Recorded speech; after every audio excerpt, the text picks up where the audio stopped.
السلام علیکم سامعین کرام، 30 ربیع الاول کی تاریخ شروع ہو چکی ہے، 5 نومبر ہے۔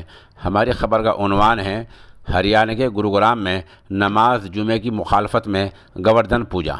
آپ کو پتہ ہی ہے کہ ہریانہ کے گروگرام میں یہ جمعہ کی نماز کا مسئلہ کئی ہفتے سے چلا ہوا ہے۔ دراصل گروگرام میں بہت سارے کارخانے ہیں جہاں ہزاروں مسلم مزدور کام کرتے ہیں۔ جمعہ کی نماز کے لیے جو وہاں مساجد ہیں وہ ان کو نہایت ہی ناکافی ہیں، مساجد میں وہ پورے نہیں سما سکتے، نہیں آ سکتے ہیں۔ اس لیے کچھ دن پہلے تک، کئی مہینے پہلے تک گڑگاؤں میں 125 جگہوں پر کھلے میں نماز ہو رہی تھی۔ انتظامیہ کی موجودگی میں برادران وطن کے ساتھ اہل اسلام کی میٹنگ ہوئی اور ان جگہوں کو گھٹایا گیا اور وہ 38 جگہوں پر نماز جمعہ ہوتی رہی۔ لیکن گزشتہ 6 ہفتوں سے ان 38 جگہوں کو لے کر بھی وشو ہندو پریشد والے اور ہندو تنظیم مخالفتیں کر رہی ہیں۔ کئی ہفتے سے احتجاج چل رہا ہے۔ اب ان کی مانگ یہ ہے کہ کھلے میں نماز بالکل نہیں ہونی چاہیے۔ آج تو معاملے کی حد ہی ہو گئی کہ سیکٹر 12 میں جہاں پہلے جمعہ ہو رہا تھا وہاں آج اہل اسلام نے جمعہ نہیں پڑھا ہے، لیکن اس کے برخلاف وشو ہندو پریشد نے وہاں آج گوردھن پوجا کی ہے۔ اور معاملے کا حیرت ناک پہلو یہ ہے کہ گوردھن پوجا کے اس کاریہ میں پروگرام میں دہلی سے بی جے پی کے نیتا کپل مشرا شامل ہوئے ہیں۔ اب ظاہر سی بات ہے، جہاں بی جے پی کے نیتا کپل مشرا جیسے لوگ شامل ہوئے ہوں، اس سے اندازہ لگا سکتے ہیں کہ اصل صورتحال کیا ہے اور پورے بیک گراؤنڈ میں کون کھیل کھیل رہا ہے۔ معاملہ کیا ہے؟ معاملہ اصل میں یہ ہے کہ یہاں 19 مساجد ہیں پہلے سے، لیکن وہ سب مقبوضہ ہیں۔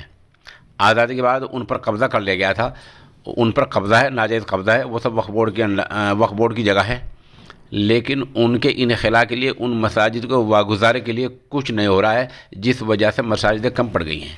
اسی سلسلے میں آج اہل اسلام کی ایک میٹنگ ہوئی ہے گڑگاؤں کی عیدگاہ والی مسجد میں، جہاں سابق ممبر راجیہ سبھا محمد ادیب تشریف لائے تھے۔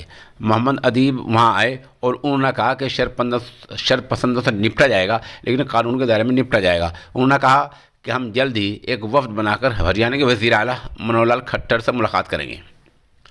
اس معاملے کو لے کر ہریانہ میں مولانا محمد صابر قاسمی، ایک سمجھ کے الطاف بھائی اور ساتھ ساتھ مفتی سلیم بنارسی اس معاملے کو لے کر چل رہے ہیں۔ ہریانہ گڑگاؤں کے جمعیت علماء کے جنرل سیکریٹری مولانا صابر قاسمی نے اس نمائندے کو بتایا کہ 11 رکنی کمیٹی تشکیل دی گئی ہے اور یہ کمیٹی جلدی 21 رکن میں بدلی جا رہی ہے۔ یہ کمیٹی کے وفد جائیں گے اور وزیر اعلیٰ سے ملیں گے۔ بہرحال آج گڑگاؤں میں ہنگامہ رہا ہے اور نماز جمعہ جو پہلے 38 جگہوں پر ہو رہی تھی، آج 4 جگہوں پر نہیں ہوئی ہے۔ آج نماز جمعہ 34 جگہوں پر ہو رہی ہے۔ مولانا صابر کا کہنا یہ ہے کہ آج 3 جگہوں پر گوردھن پوجا کی ہے۔ اس میں وشو ہندو پریشد اور ہندو تنظیم پیش ہے۔ ظاہر سی بات ہے، انتظامیہ نے پہلے معاملہ ہلکے میں لیا، غفلت میں لیا، جس وجہ سے معاملہ بہت آگے بڑھ گیا ہے۔ اب آگے دیکھیے کہ معاملہ آگے ہوتا کیا ہے۔ محمد ادیب کا ایک بیان، انٹرویو ہم آپ کو سنوا رہے ہیں۔